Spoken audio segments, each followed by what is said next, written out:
We're live now. Hey, this podcast from DTTT was brought to you by your own mortality. You can't escape. Ha ha ha ha.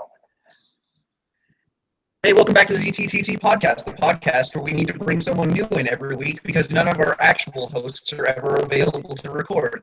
I'm Matthew, premadecustominifigs, and joining me is Death Reviews. Hey. All right, so normally this would be the part where I would also introduce someone else, like Chris Build Productions or Blink Brick Customs, like the one time we had him on, but unfortunately no one else was available, so it's just going to be me talking to Death. Which I don't know how interesting it's going to be. On a one-by-one basis anyway. Yeah. I don't know how interesting that's going to be because the first couple of episodes, when it was just me and Ian, were not the best episodes of this podcast. But we've got a guest star on, so hopefully this will work out better than last week where our guest star ended up cutting out because his internet wasn't working. Anyways, I've talked long enough. Let's talk about things that we've recently bought from the store. I have bought nothing because I'm out of money and I'm saving the little money that I have for LA Comic-Con tomorrow. How about you, Death? What have you bought? I feel like me warmed over, thanks. All right, what do you have that you bought from the store recently that you're planning on maybe reviewing? Going to LA Comic-Con, eh? Yeah. I go every year, so... Well, you'll be closer to me there than you are already. Ha ha ha ha. Yeah. All right, so things from the store. I know you already told me off stream, but since this is like a segment on the show, we kind of have to do it. What have you bought? What have I bought? Recently, like collectible-wise. Well, I recently acquired the Generation 2 Superion and Menasor sets from TJ Maxx for $40 a piece. And I also acquired the Titans Return Brainstorm figure, which is very ballyhooed. Incidentally, I'm writing up the review for it even as we speak, so I hope to post that within the next week or two. Right now, my attention is consumed with Halloween. Yeah, that's half the reason we brought you on, is because this is the spooky edition. Oh. Happy not quite Halloween yet. One person watching live. That's the lucky guy. Ha ha ha ha. Yeah. Hey, all right. So yeah, now I'm not... I guess he's gone. We don't need viewers. We'll keep this going either way. Such is the fate of the podcast. Yeah. So now I'm not the only person who has the Walgreens Brainstorm. Oh, hang on. Brainstorms unite. Brainstorms unite. Tink. Oh, actually, real quick question about the wings on yours and like the printing. Does yours kind of like carry down, like the very edge kind of carries down into the weird groove with all the molded in detail? What, the wings on the shoulders or the wings on the front? Just the wings on the shoulders. Like here on mine, you see this looks like it was maybe supposed to be printed up a little bit further because some of the silver is kind of just in that little groove down there. Mine seem to be all right. These are satin stickers, if I understand correctly. I thought they were regular stickers, but they don't wear off like the ones on the Buzzsaw Legends figure did. I thought this was just like a regular tampograph thing. Well, whatever it is, I likes it. Yeah, it looks good, but like even in some of the just like the product shops, I think I actually saw the box for mine. Hang on, I'm going to turn up the volume. All right. Yeah, you can't tell really because like the printing on the packaging isn't so great. But I don't know, even in like some early product shots, it looked like this was not on completely right, and part of it was just down in that groove. Oh, I think mine did that too. Hang on a second. Yeah. Can you see? Hold on, I'm just going to present you real quick so that it stops switching back and forth. Yeah, it looks like it did the same thing. It looks like it should be printed a bit further up, but instead of lining it up with where the wing kind of stops at the groove, they lined it up with just this little bit here. I don't know how well this is picking up, but it's sort of just lined up with the end of this part, which is kind of unusual. I think you're correct. Mine seem to have done the same thing. Yeah. But I actually really like this figure. It's the whole reason that I bought the Comic-Con set, pretty much. But the one problem is, like, what is it? Hyperfire? The Hyperfire Titan Master mold is probably just my least favorite. Only because of, like, the feet. Because anytime, like, it happened on my other test board figure. Like, just trying to peg it on to any one of the Titan Master pegs on, like, Blaster or Hardhead, it started to kind of stress the plastic. And it's not picking up really all that well on camera. You can I see. You can see right there, it's a little bit stressed. So that's really irritating. You have to be simply very ginger with your figures. My problem with Titan's Return, I recently acquired Scourge as well, and for some reason his head is very, very floppy. It doesn't fit into the peg very well. Yeah, that's a problem actually with a lot of the figures. Like Hardhead with Furos? I keep wanting to call him Duros, but I know that it's not Duros because that's the original one's name. I thought Duros was a character in the Star Trek universe. Maybe, I don't know. Duros. No, with Furos, like just plugging it in normally, he's just got like a bobblehead. I'm barely applying any force. Huh. He's just well, let me fetch my Scourge figure and I'll show you what it means.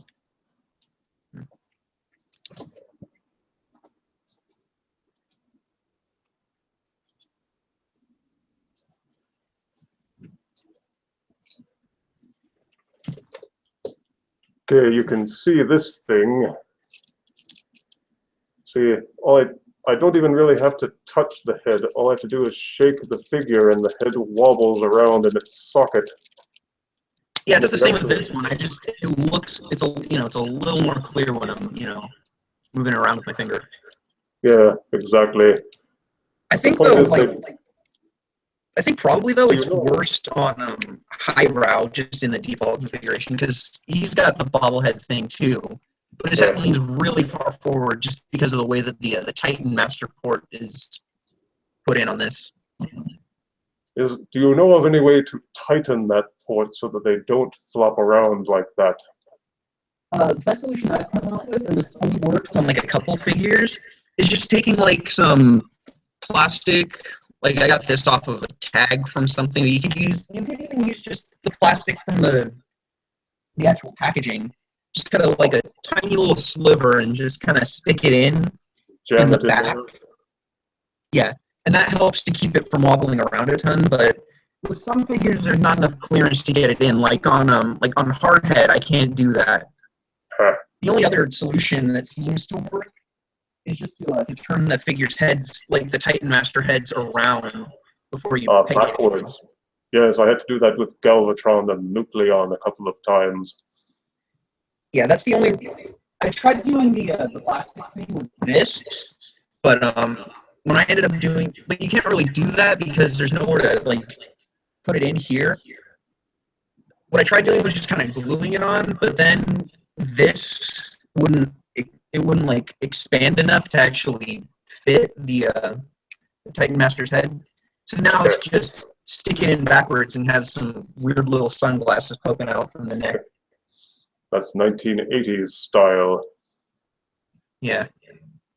How well do the rotor blades spin on that one? Oh, they spin fine on mine. I know that's been a problem with the Combiner Wars helicopter figures like Vortex.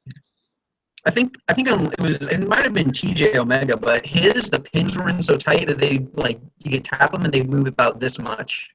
Yeah. Yeah. Well, it's a pity about the Scourge figure because otherwise the head looks pretty cool. Yeah. If only it was secure in its socket, I would like it a lot better. Yeah, so probably just turning the head around would be the best solution, unless you can cram a little piece of plastic in there. Oh, I get turned around all the time. Yeah. I actually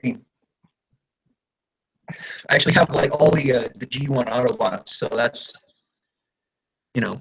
The original Generation 1? No, just the Generations remakes. This one I ended up painting the visor yellow, just because I like that look better than the blue. Ah. I did some kit bashing with my Generation 2 Bruticus figure. I painted those little slats on the thighs of the Voyager so that way those little grace... Well, I can show you better than I can tell you. Hang on a minute. Yeah, that's a good idea. I don't remember everything about the Onslaught figure.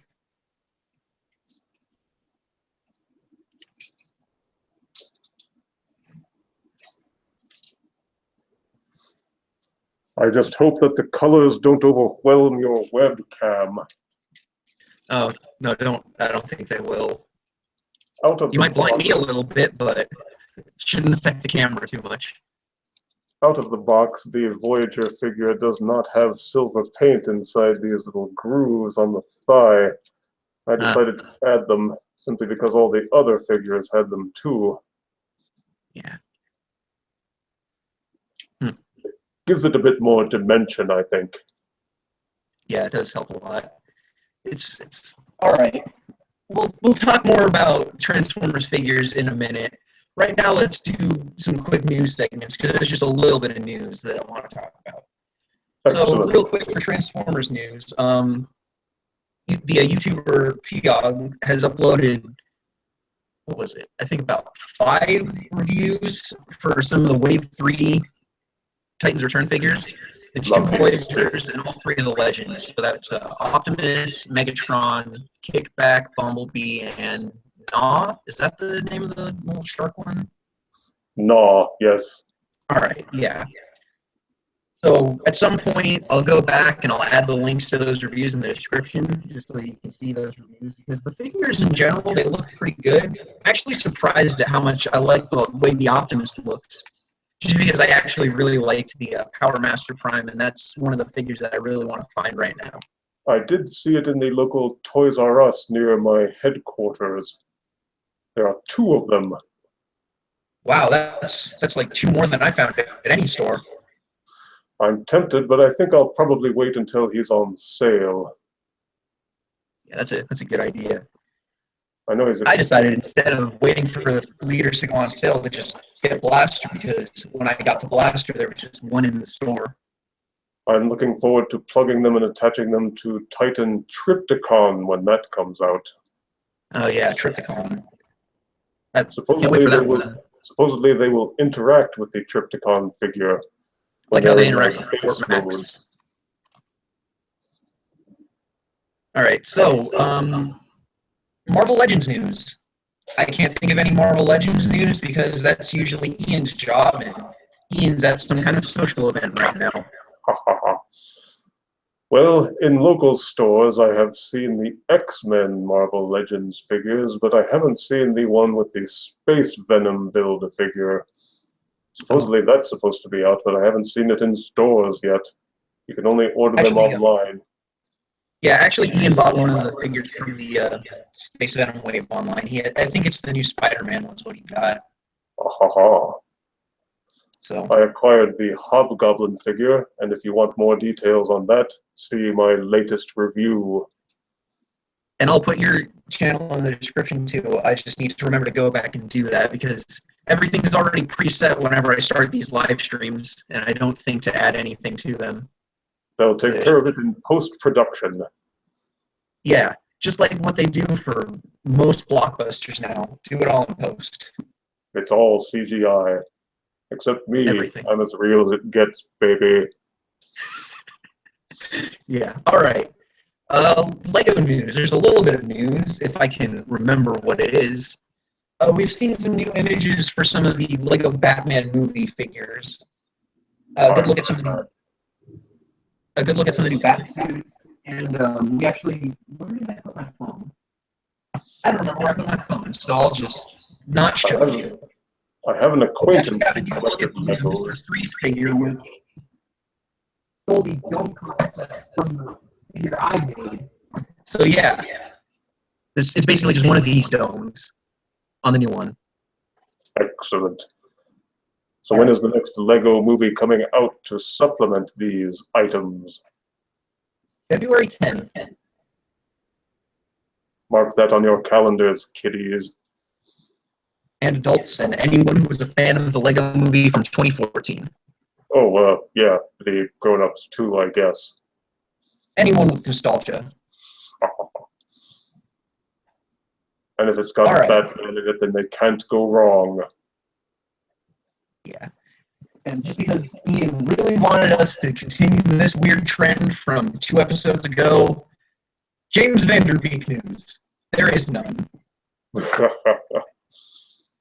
It's a long story. Like, whatever it was when we did the news section and I was talking about some of the toy hack stuff, like the retro label sets, I mentioned the Laserbeak set was available for just 1 cent. And for some reason, Ian thought I had said James Van Der Beek. He wasn't paying very close attention. Oh, well, English is a really tough language. So the retro labels for Laserbeak, are they any good? I have the Legends Buzzsaw, and the stickers are already wearing off of that one.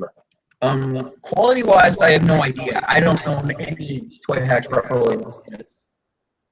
But they all, from what I've seen, it looks really good, and it really improves the Laserbeak figure. But the Laserbeak on its own doesn't look that great, just because it's like a lot of black. I admit I didn't think much of the Titans Return / Combiner Wars Buzzsaw Laserbeak because the wings are just so boxy. Yeah, it'd be like if I had a thought but I lost it. That happens to me too. Yeah, but no, the wings look really weird. I'm not a big fan of the weird gun things in the back. They're supposed to be like the tail. I think they're supposed to be thrusters and tail feathers, but they don't really come across well as either. Yeah, I don't know. I was thinking about getting the Laserbeak figure just because the retro label set was only like 1 cent, but I don't think the retro labels are enough to make that figure any better. Yeah, it's just in terms of build quality. I haven't seen the Ravage figure in stores yet either. Oh, really? I've seen plenty of Ravages. I can't go into a Target without seeing a Ravage. Target, eh? Yeah, you can find all the cassettes there, pretty much, but you can't find anything else. Like I think the past month I've seen maybe 10 deluxes, and then the same Sentinel Prime figure every time I go in. I know that they had to give Ravage a 3rd mode because they're all triple changers, but really, a jet? I don't quite get that one. Why not give the jet to Laserbeak and then make Ravage a car? Yeah, exactly. He was a ground-based transformer anyway. Yeah, and Laserbeak isn't. He's an air-based one. So the jet makes sense for him, at least. Yeah. Although, why would he turn from a bird into a jet? Rewind and Rumble or Frenzy, I can't remember which, looks alright. It's like the only decent one, I think, out of the triple changers. I still have the Masterpiece versions from Soundwave that actually come with those little pile drivers. That's pretty cool. Yeah, it looks like it's pretty cool. I'm surprised that they haven't released an MP13 version of Blaster, though. It just seems like something that they would have done to get more use out of the mold. Or they haven't finished with the Seeker mold yet. Yeah, it's like, if they keep remaking the Seekers, why can't they just keep using some of the better molds, like MP13? Just kind of mix it up a bit. They're doing thrust, which is what everybody was really waiting for. Which one is that? Like, is that an 11NR, the weird nose, the cone-headed one? He's one of the cone-headed seekers. He was the one who had the vertical takeoff landing thrusters on his wings. Okay, Kind of like Windblade, almost. Yeah. So is that one 11NR? Because I know they already released one of the cone heads. I just can't remember which. They released Ramjet a few months ago. He was also one of the cone heads. The only one that they haven't done yet is Dirge. Yeah, it was Ramjet is 11NR. That is correct. I don't know the names and the numbers of all the Masterpiece units. I only know who the characters are.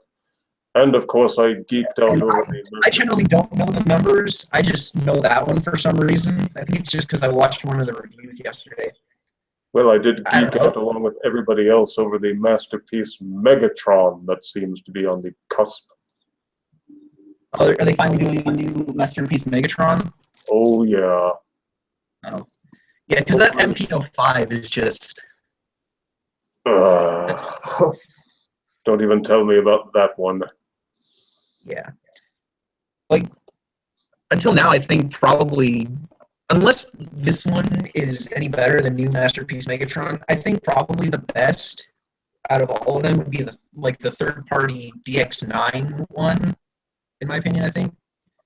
Yeah, what's that one named? Apollyon? Huh?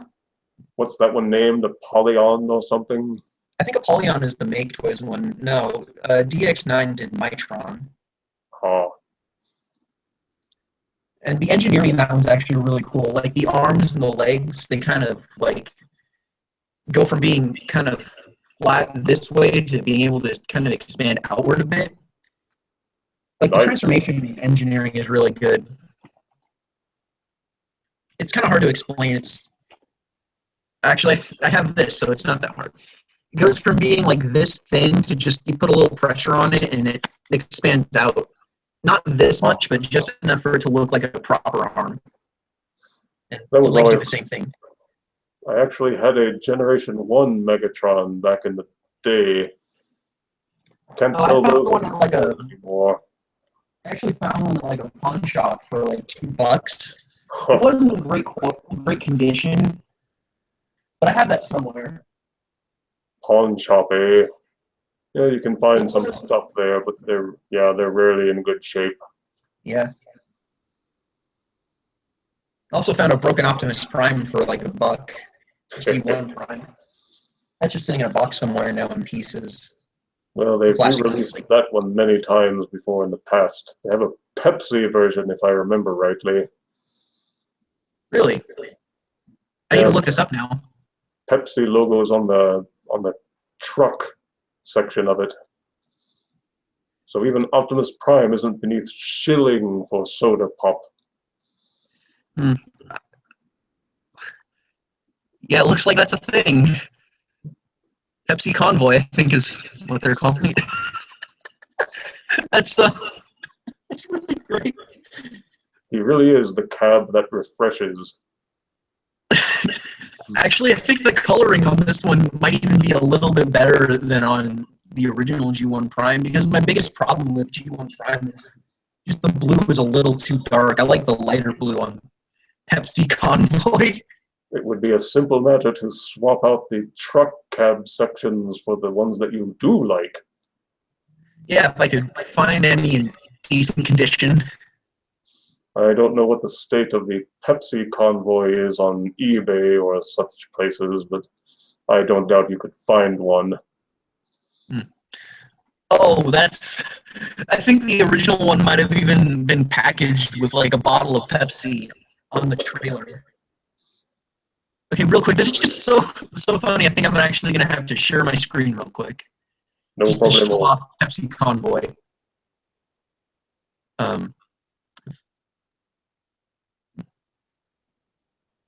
There you go. Pepsi Convoy. Perhaps the greatest thing to come out of G1. It just reminds me how thirsty I am. I should have brought in a glass of water. Actually, I'm starting to get a bit thirsty. But yeah, Pepsi Convoy. There it is, ladies and gentlemen. Pepsi Convoy. I can't think of a good pun for that. Or just a good joke in general. Anyone who says that puns are the lowest form of humor isn't trying hard enough. Exactly. So yeah, it's been an interesting conversation about like masterpieces and such. But how many masterpiece figures do you actually own? I know you have MP29. I have Shockwave, Soundwave, the three main seeker jets of Starscream, Skywarp, and Thundercracker, and MP10 Optimus Prime. And I also have the older masterpiece Megatron version, which I don't like to talk about all that much. Mm-hmm. Which MP10 do you have? Do you have the Takara version or the Toys R Us exclusive one? The Toys R Us exclusive. As of yet, it has remained unboxed. Actually, no, wait, it is still boxed. I have not yet unboxed it. Oh. There's just something about keeping it in the box that makes it seem cooler somehow.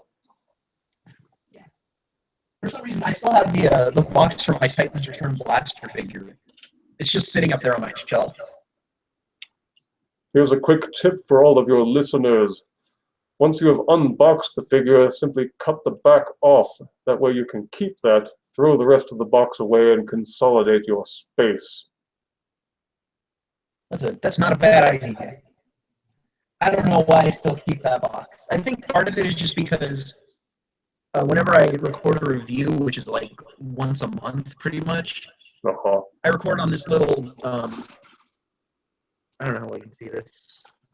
Sorry, everything's kind of just a mess right now. I record on this little shelf thing here, and so there's not a lot of space for me to put a camera or to put any lighting. And I have a little lamp that I use. Acknowledged. I record on the table. Yeah. So what I usually end up doing is I'll just like take that box, set it on my bed so that I have a stable place to put the lamp, and then just set the lamp there. That's basically the only reason I keep the box for Blaster. Well, the boxes are cool, but they take up a lot of space unless you just cut the back off them and store those. Even that, over many years, has acquired quite a lot of space with just the backs, but if I kept all the full boxes, I wouldn't have room in my place. Yeah. So just for now, until I get a better place to put the lamp, I'm just keeping the box just so I have a stable surface to put the lamp on when I record. Keep it stable on your table. I would, but there's not enough space on the little table that I have. Yeah. So yeah. Have you seen any figures other than the Brainstorm in Walgreens? In Walgreens, I did see Zort, and whichever other figure he is coupled with. But that was the only other one that I saw. Highbrow? Yeah, that was the one. Yeah. Oh, because I found, like, it's actually after I bought this Chrome Dome. I actually found Chrome Dome in a Walgreens. I also found Highbrow, Brainstorm, and Wolfwire. So I did see the what do they even call it? The Legends version of Brawn? The Titan Master? Yes, I don't know which other one that he came with, but... Oh, Brawn is just an individual Titan Master that comes with a weird little vehicle and turns into a gun or something. I did see him in stores, so they're still leaking out. Yeah, it's weird. The only place I found anything from Wave 2 that's not Titan Masters or Legends is Walgreens. Huh. Looks like the Walgreens people are the real smart ones. Yeah. But that's kind of sad, though, because it means that I can't, like, go to a Toys R Us where things are better kept in stock, and I can't find to just look for the figures, which means I can't find a Mind Wipe anywhere. And Mindwipe was the figure that I was looking forward to the most from Wave 2. Oh, I have Mindwipe. Oh, I have Mindwipe. It's just Oh, really? It's just the Revenge of the Fallen version. Oh. Psych. No, but the Generations Mindwipe, I really like the transformation on the legs, and I kind of like the fan-made jet mode with Ape Face. I think that looks really cool. And I don't know, for some reason I just really like purple bats. It was just an excuse for me to buy more of the Sky Stalker figures. You know, it's weird though. I'm surprised that Hasbro hasn't released like a Generations version of what's his name, Bludgeon. He seems like the perfect character to make a Generations figure out of. Ooh, Bludgeon, you say? Small face. Who wouldn't want to buy that? I thought that they did. It was a Revenge of the Fallen version, but it was Bludgeon. Yeah, but that was like 7 years ago, and that was when didn't have any money to buy anything. They haven't released Bludgeon figure since, which means I can't get a Bludgeon figure. Well, originally Bludgeon was one of the Pretenders. Is that correct? Yeah, he fit inside that giant skull samurai shell. It was just a tiny thing. I had Skullgrin back in the Generation 1 days. It's kind of interesting that they're, it's kind of interesting that they're sort of like bringing the Pretender thing back with some of the Titan Master sets, like the Crash Bash. Oh, excellent. For the benefit of your viewers and podcast tuners, I think that they should know that back in the 1980s, there was a line of plush toys called Pretenders. They were stuffed animals that had little headgear that made them look like different animals. Like, for example, it could be a duck that had cat ears. And the commercial was, "We're a bunch of animals who will do anything to get out of this pet store, even dress like other animals. We're the Pretenders." And it was not long after that that the Pretenders line of Transformers came out. So I wondered if, because sales were flagging then, if the commercial was, "We're a bunch of Transformers who will do anything to get out of this toy store, even dress like other toys." That's a great commercial, and if that doesn't exist, someone needs to make that. Duly noted.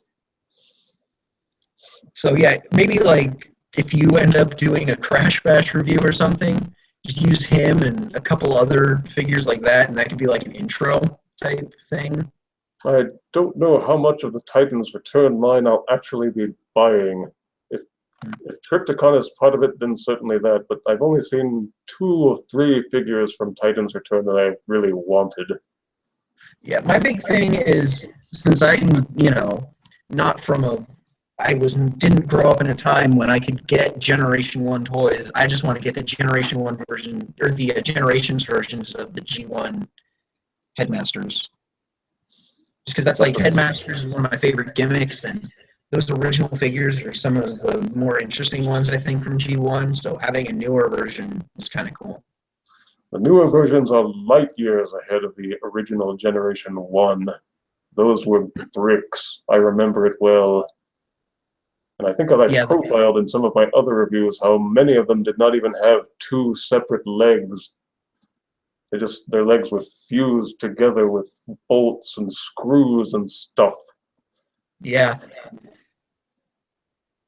I don't know, for some reason the concept of like a tiny robot turning into the head of a bigger robot was just kind of cool. I don't know. I'm also really into like mech suits and stuff. Oh. So what do you think of the Target Masters? Oh, the Target Masters actually are a really interesting gimmick. Even though like a lot of the Target Master stuff from the Thrilling 30 Legends were no good, like the weird, like the one that came with Legends and Megatron is just pure garbage. Yeah. Some of them were pretty cool. Like I like the one that came with Cosmos. I like the one that was Generation Cyclonus, I think, was one of the first ones to have a target master again. Oh yeah, I think that was when it was still a universe though. Still universe, that is correct. But no, what I was saying was like I think one of the cooler target master ones was the one that came with Cosmos, the one that was retooled into Cyvax for the Neutron set. Payload, I think that one was. Oh yeah, Payload. I actually kind of like that because even though the transformation was basically just, stand it up and flip up a little panel on the back, there was some actual transformation from robot into gun thing instead of just, flip the arms up and split the legs for shield mode or whatever this is supposed to be. Well, all you really did with Cyvax is flip out the wings and unfold the arms. That's pretty much it. Well, yeah, but don't the legs slide up too and kind of change the shape of it? Slightly. Yeah, but still though, that's a lot better than split the legs. Correct. I'm thinking of Acid Storm, the Legends figure that came out last year, I believe. It came with Venix or Venom. I can't remember which. That target master was entirely made of soft rubber, or at least most of it was. I didn't much care for that. Yeah. No, but it's, some of the little target master figures from the Thrilling 30 line were pretty good. This is just not one of them. That reminds me, I'm working on a review for Thrilling 30's Skybite as well. Oh, Skybite. Yeah, the shark one. Yep. Because, Actually, that's... my neighbor has the original Skybite, I think. So do I. Oh, neat. So yeah, that's kind of cool. Like, that's one of the things. He doesn't really live there anymore. Actually, it's his parents' house, but he still has all his old Transformers there. So sometimes, like, whenever he's around, we just kind of talk. And he usually brings up something about his old Transformers. He has a lot of Beast Wars stuff, too. He actually had the original Rhinox figure. I just had the Voyager one from Thrilling 30. With his Gatling arms. Yeah. So no, actually, like I showed this to him one time. He couldn't figure out the transformation on it.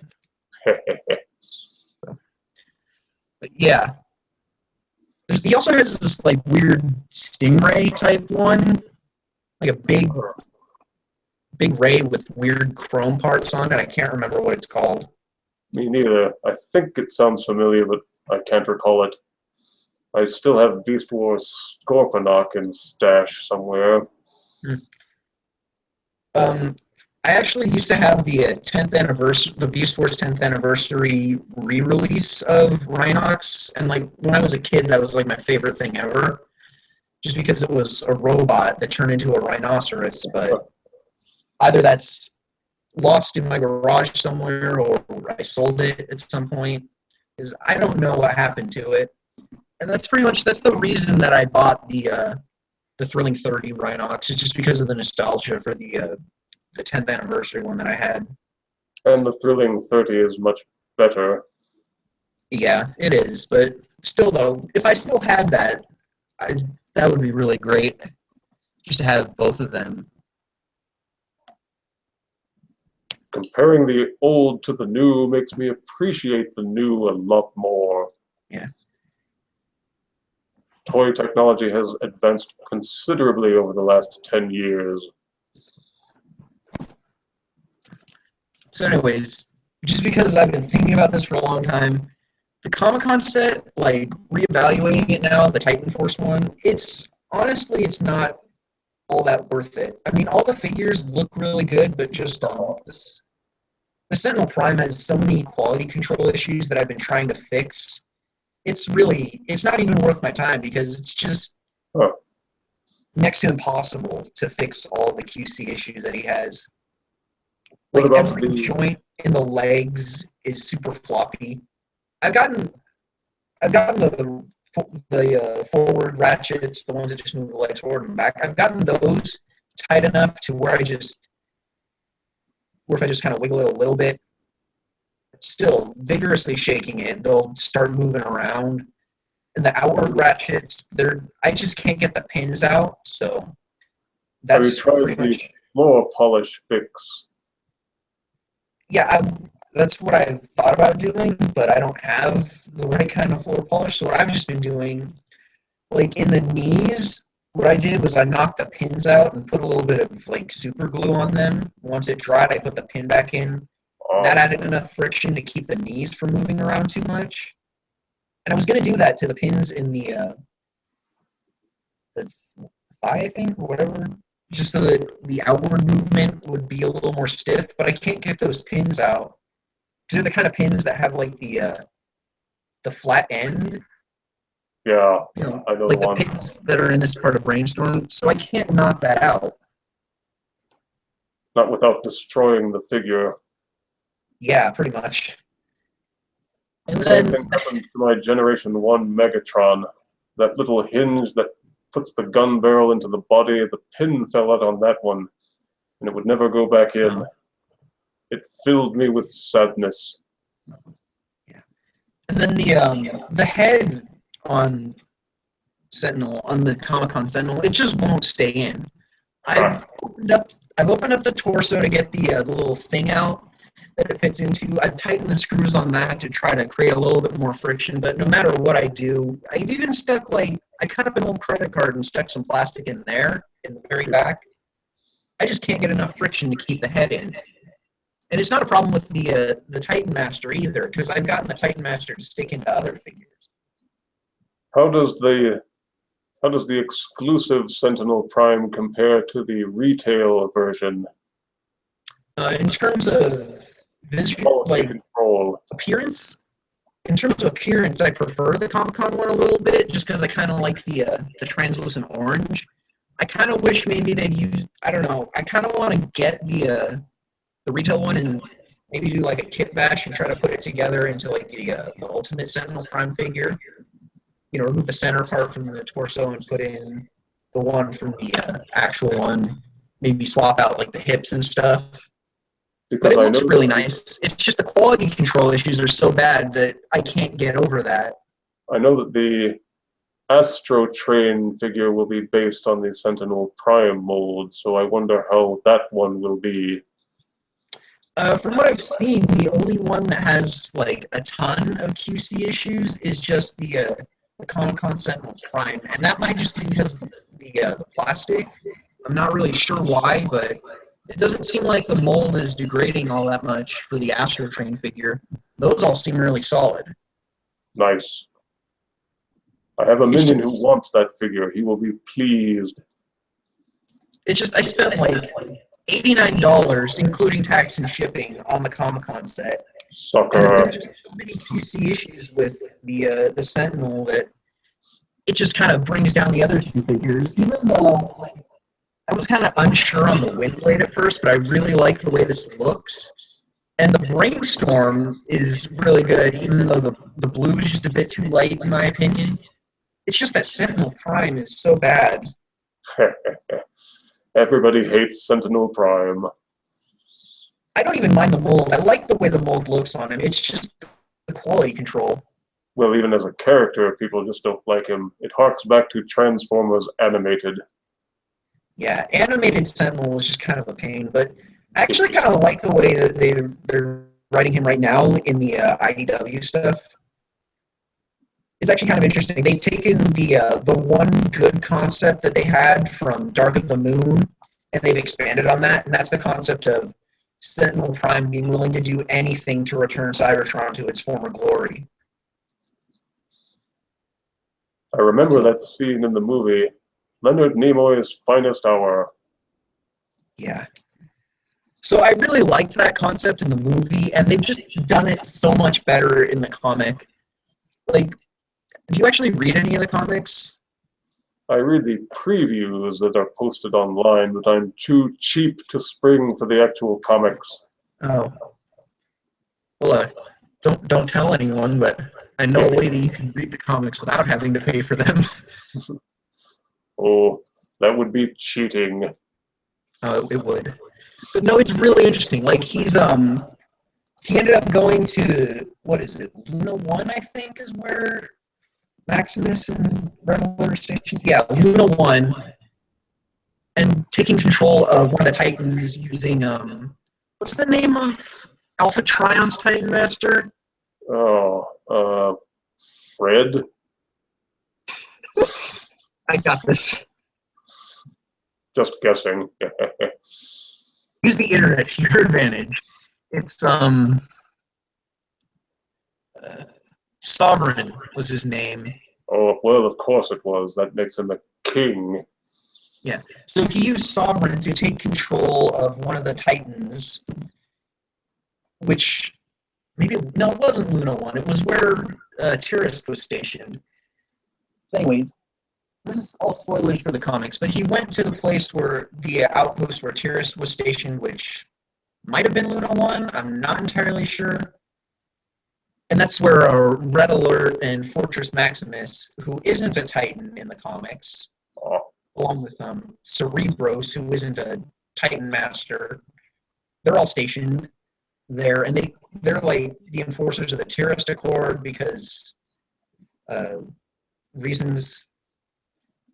So, Infinitus, which is Sentinel's Titan Master, Infinitus uses Sovereign to take control of the Titans, and he opens a space bridge to try to take all the Titans to Cybertron so that he can destroy everything and rebuild, because in the comics, there's like some of them who were constructed cold, which means that they weren't,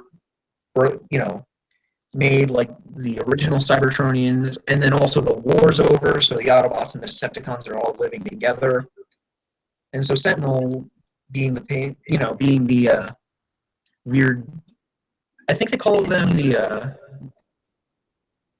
I don't remember, but there's like a specific group that he belongs to.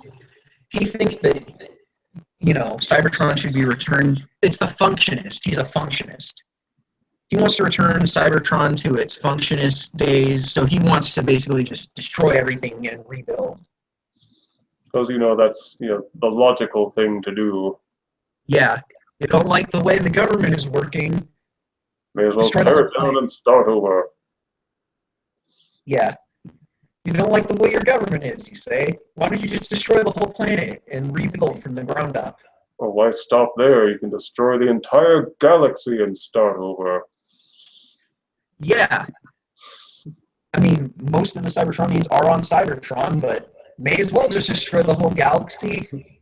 Well, you've got a whole fleet of Titans at your control. Well, of course, they never include themselves in their little plots to cleanse the universe. No, the universe needs their genius. Yeah.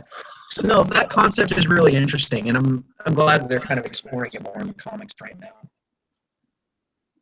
And also, one issue that I kind of have is that there actually was a Titan that they reactivated, and it did look exactly like Force Maximus. And I don't know why, because in the comics, Fort Max is just like, instead of being a giant Titan, he's just a slightly above average sized guy. He's probably like about the same size as Optimus, maybe a little bit bigger, and he's turned into like a tank. That harks back to the mass forming days. I understand they're redoing Broadside, the ultimate mass former. Which one's Broadside? I can't remember. There are too many characters. Oh, he was the triple changer who turns from a robot into a jet plane and then into an aircraft carrier. Oh yeah, Broadside. Yeah. And they're also, what I'm really interested in is, I think it's Black Shadow is his name? The one that's Sky like, Shadow? huh? Sky Shadow? Yeah, Sky Shadow probably. But it's like, he splits, and his lower half turns into a tank, and his upper half turns into a jet. And so I'm really excited for that, because obviously it's an Overlord pre-tool. Or wasn't it Generation 2 Dreadwing? Might have been. He was the one who had that funky rap commercial. Wasn't that all of them, though? Well, yeah, kind of. But his was even more stupid than the others. Not even physically possible. You may have to look it up at some point. Is he just a triple changer? He was a triple changer, but he split apart. Half of him became a jet, half of him became a tank. Yeah. Very similar to what you were talking about. Same concept. That's also what like Overlord does. So when you yeah. see the commercial, you'll love it. Dreadwing, he's doing his thing, and his Gatling gun be illin'. The 90s sounds like such a horrible time. See my reviews of the Generation 2 Combiner Wars figures for more 90s goodness. Yeah, your G2 Combiner Wars reviews are really good. Well, of course, I made them. Yeah, but no, I mean, like, there's some, honestly, I think there's some of my favorite stuff that you've done. Those and, like, the MP29 review. Thank you. Yeah. No, but no, it's weird, though. Like, why did Hasbro suddenly decide to do the G2 figures? Like, why do that? Why not just re-release as a box set and include it, like, some different, slightly different paint? Because there was money to be had. Yeah, but, like, if they included everything as, like, a box set and they had just, you know, like, if they'd done, like, instead of the G2 versions of the characters as box sets, if they'd done cartoon-accurate versions, I think a lot more people would be interested, especially if it didn't cost as much as Takar's Unite Warrior stuff. Well, they had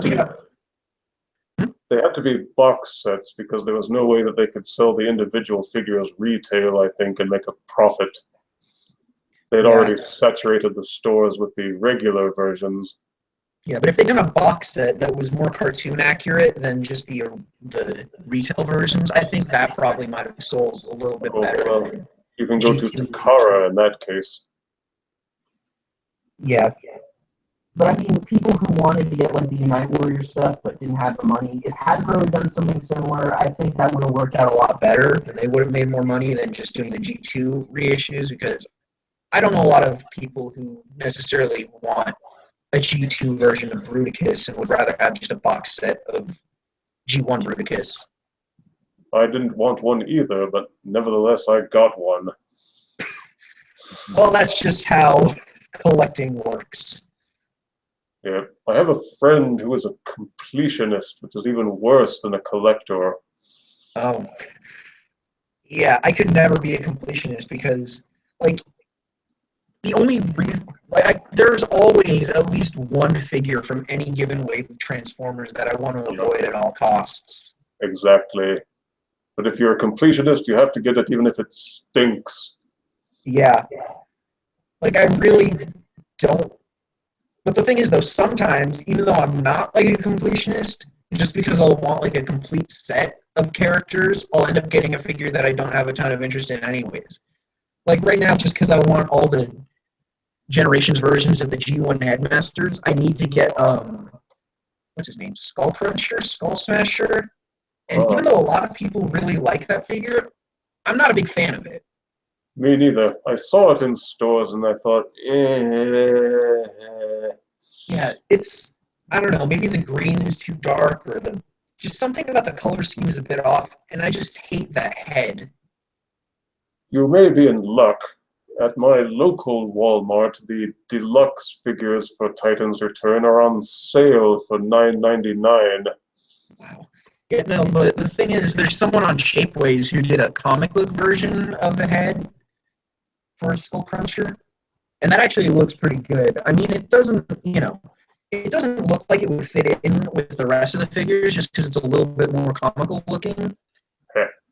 But the head looks kind of nice, and it definitely looks a lot better than the one that comes with Skull Cruncher, just because the eyes, there's something wrong with that. I don't know if it's, you know what I'm talking about, right?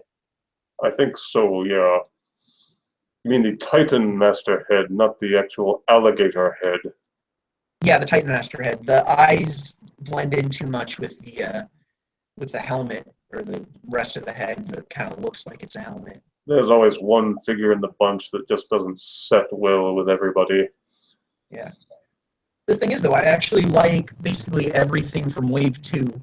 like, even though Highbrow isn't the greatest figure in terms of transformation and proportion and stuff, his color scheme is still really nice. I really like this Chrome Dome figure, even though it reuses a lot of technology and engineering from Dead End.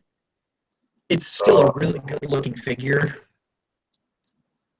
Yeah, Dead End has been done to death. Believe me, I know. Yeah, but it doesn't reuse any of the Dead End parts, though. It's just some of the transformation engineering. And since I didn't get anything from Combiner Wars, just because I'm not the kind of person who would want to spend a bunch of money on, like, 5 figures to get one Combiner. I don't know. I like the way they look, but it's just a lot of money, and I don't have a lot of money. Well, money is the deal killer for a lot of people. Yeah. If they released box sets that weren't G2 versions, like what they did for Computron, I probably would have been more into the Combiner Wars stuff, but just because you gotta buy 4 separate deluxes and a Voyager and a Legends class figure if you want to have like a whole combiner, that was kind of the deal breaker for me. Well, I understand. If you can't stomach the G2 box sets, then you won't be able to get any of them. You can find them at TJ Maxx if you're lucky. I don't know. Some of the box sets look alright. Like Bruticus isn't the worst, and you know it's Bruticus, so yeah. But that's what makes him funny. Yeah, and I don't mind like the blue and red on Superion because it's not like, you know, it doesn't hurt your eyes to look at as much as some of the other stuff. But Menasor is just, I don't like Menasor. Be grateful that they didn't do G2 Defensor then. Oh no! Now I feel like I need to look at this. He was never released commercially. They just made a prototype of him, which is available on eBay on very rare auctions. Oh my god, that is some bright orange there. Exactly. Yeah, but I don't mind. The thing is, I don't mind the G2 Superion because it's a little bit more muted than some of the other stuff, and the color scheme works a lot better. Actually, the Stunticons weren't too bad once you got them out of the box, at least for the Combiner Wars set. The thing is, though, for some reason, Menasor's head, for me, it just doesn't work in purple. Or at least not the shade of purple. Yeah. Plus, it's maybe kind of it was like a bit of a darker purple, but then that wouldn't have been G2 enough, so. Yeah, Menasor's head doesn't look particularly good compared to Bruticus. Bruticus's head is da bomb. Yeah. And, yeah, it's, I don't know. The only box sets I'm probably going to end up getting, just because they go for a decent price on Amazon, and I've got a lot of Thinky credit, and they've only got these figures. I might end up only getting Victorion and Computron. Victorion isn't too bad. Yeah.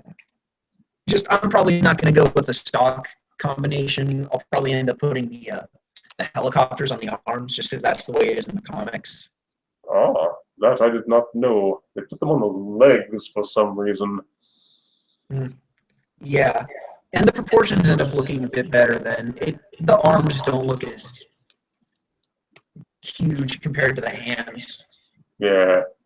Well, the Perfect Effect Combiner upgrade kits are an excellent investment if you have the Scratch. Yeah, but they don't have one specifically for Victorion, so I just have to go with the PC09 just because it's the closest color match. And that's the one for Bruticus, so. You know, it's like, I don't even mind the whole hand-foot gun thing. It just wasn't executed very well. No, the concept like the concept of having something that could function as a weapon and also as like the hands and feet. That's a really cool concept, I think, and that's why I like the Perfect Effect stuff, because it was executed a lot better. The hands can turn into guns. The feet can split apart and become even more guns. The heavy weapons guy chain gun. Yeah, just lots of guns, and they all look better than the weird Combiner Wars hand-foot gun pieces. Computron and Victorion at least step away from the hand-foot module from the other sets. Yeah, but not the Unite Warriors version of Computron for some reason. That one still uses the hand-foot gun. But weirdly enough, from what I've seen, the feet seem to be a lot more stable with a hand-foot gun. Like Computron, does your Computron have trouble balancing? No, it actually stands very well. Oh, because I've seen a couple people who have a lot of trouble balancing the figure, and like when they use the hand-foot gun pieces, it ends up working a lot better. But I don't know. Maybe that's just them. I have no complaint with the hand-foot pieces for Computron or Victorion. They both work very well. The only thing that would improve them is to have rubber padding on the bottom so that they don't slip on smooth surfaces. Yeah. And maybe with the Victorion ones, maybe don't put the 5mm plug like right up here. That's just a weird placement. And the high heels are kind of weird. Yeah, I guess but they look feminine somehow. I don't know. Well, we've been going for a solid hour now, so I guess Excellent. since we don't want to go on forever, that's going to conclude this week's episode of the DTTT podcast. I'm premadecustominifigs on Instagram, Twitter, and Flickr, even though I never use my Flickr. Subscribe to his channel. You won't regret it. Yeah, his reviews are really good. He's one of my favorite reviewers right now. You deserve a lot more subscribers than you actually have. Oh, me? Yeah. Yeah. Like his reviews are really entertaining and informative at the same time. And there aren't a lot of people out there who have just that perfect balance of informative and entertainment. So it's nice to see that someone is actually able to do that. Death never does anything half-hearted. Yeah. So yeah, check out Death's YouTube. He has a Twitter too. So if you want to ask him questions, subscribe to this guy's site too. He is good. Yeah. Thanks. So that's going to conclude it for this week's episode of the DTTT podcast. Join us next week when hopefully we have our normal assortment of hosts and co-hosts.